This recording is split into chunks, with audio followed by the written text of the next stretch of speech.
شبان أتراك يركلون ويضربون بوحشية هذا الفتى، والتهمة سوري.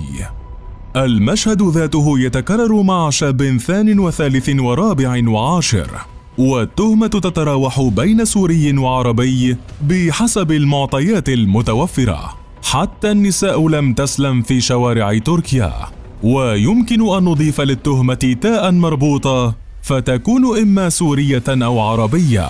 ويكفي أن يندلع شجار بين شابين أحدهما تركي من الأنصار كما كانوا يسمون أنفسهم، والآخر سوري من المهاجرين كما ظن يوما نفسه، ليذوق بقية السوريون الويل والثبور. فلا حرمة لمنزل ولا مستجيب لصرخات مستغيث، ولا باب رزق سيبقى دون أن يخلع ليدمر ما خلفه.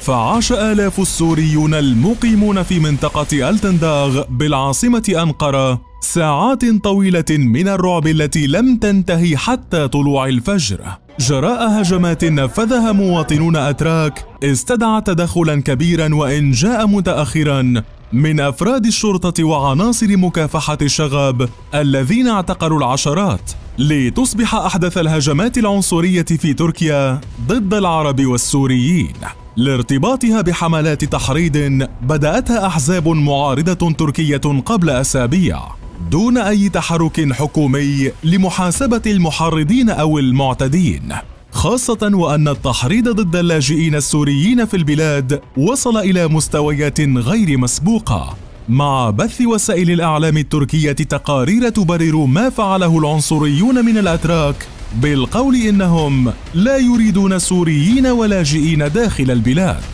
هذه كلها لم تعد حوادث معزولة في تركيا ضد العرب عامة والسوريين خاصة، فقد تكررت خلال السنوات الأخيرة عشرات الأحداث المماثلة، وإن سألت بعض الأتراك تكون الإجابة مقتضبة واضحة: ضقنا بهم ذرعا وعليهم أن يرحلوا. Suriyeliler gitmeli mi? Gitmeli tabii, bizim ülkemizde ne işi var? Kendi insanımız aç bu memlekette. ورغم التصريحات المتكررة للرئيس أردوغان حول احتضان السوريين، تأتي الرسالة السياسية الواضحة من مسؤوليه بأن عليكم العودة لأنكم خطر أمني. Kendi vatanlarına, özgür topraklarına dönebilmesi noktasında da bir zemin hazırlanması konusunda çaba göstereceğiz. ليؤكد مراقبون أن أردوغان مصر على لعب ورقة اللاجئين السوريين لابتزاز أوروبا والضغط عليها سياسيا واقتصاديا والاستفادة من ملايين الدولارات كمساعدات للاجئين، بينما يلعب رجاله في مفاصل الدولة بالسوريين كورقة انتخابية في وجه أحزاب المعارضة التي تبني برامجها على طرد السوريين، حتى وصل الحال بزعيم حزب الشعب الجمهوري كمال كشندار أوغلو التعهد بإعادة كل السوريين البالغ عددهم 3.6 مليون لاجئ إلى بلدهم، لأنهم على حد قوله يشكلون تهديدا للأمن القومي. كل هذا كان حديث السياسة، ولكن لماذا يتعصب كثير من الأتراك ضد السوريين؟ وما قصة استشراء العنصرية ضد العرب عامة في الشارع التركي؟ في وقت تبدو أن مشكلة الأتراك مع السوريين واضحة، إذ بالكاد يمر يوم من دون أن يخرج تركي ليقول: لقد فقدت عملي بسبب السوريين، إنهم يعملون بأجور رخيصة، أو أن يصرخ آخر: إنهم يتنزهون على البحر، هم لا يعملون، فيما قد يقول ثالث: حياتنا ليست آمنة، السوريون يعتدون علينا. إلا أن حقيقة الأمر في كثير من الأحيان بحسب مراقبين تعود إلى التحريض السياسي باللعب على جذور تعصب قومي تركي ضد العرب ليس وليد اليوم.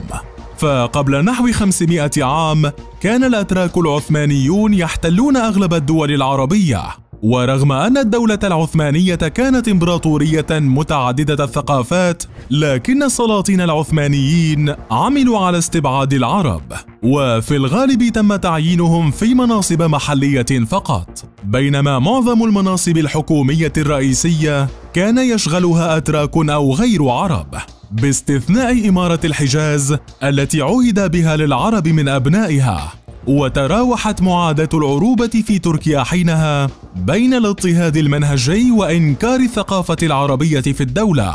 وفي نهاية عهد العثمانيين استشرت عملية التتريك، ما أدى إلى تمرد عربي ضد العثمانيين.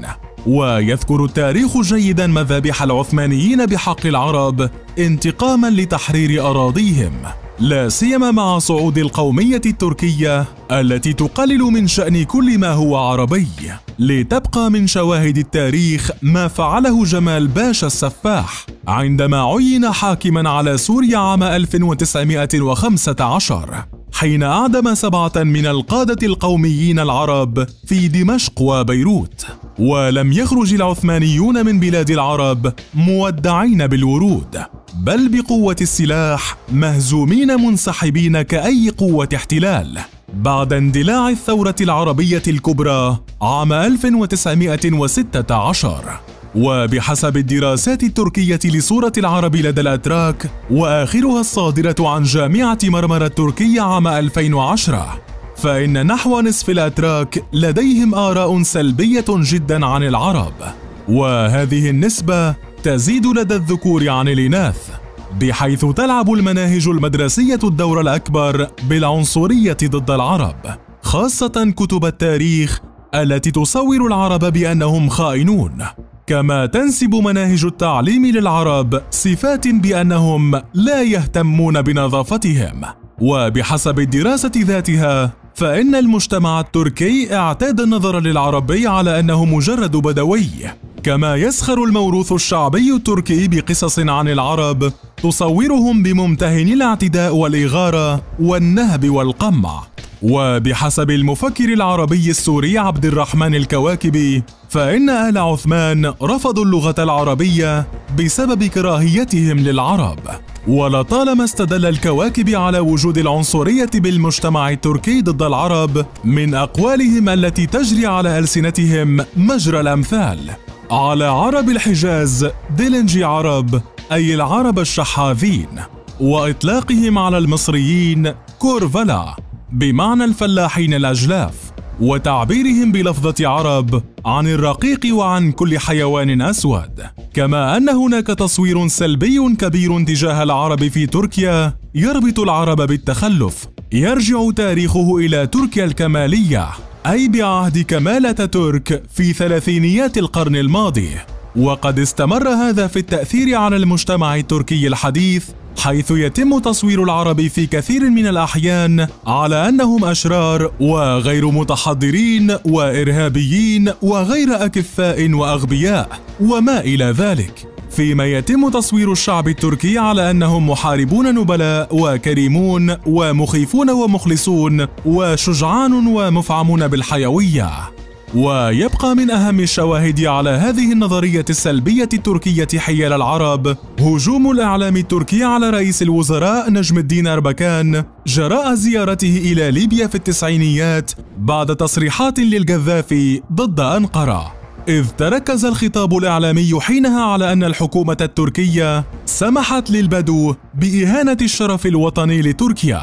وفي السنوات الأخيرة تمت تغذية المشاعر المعادية للعرب من قبل الجماعة القومية المتطرفة، وعلى رأسها تنظيم الذئاب الرمادية والأحزاب القومية التركية التي دعت إلى غزو سوريا والعراق في العالم العربي لإعادة رسم الحدود التركية الجديدة.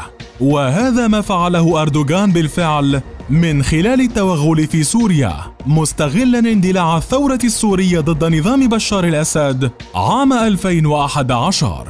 وأخيرا أدى التدفق المتزايد للاجئين العرب وخاصة السوريين نحو تركيا إلى موجة خطيرة من العداء للعروبة.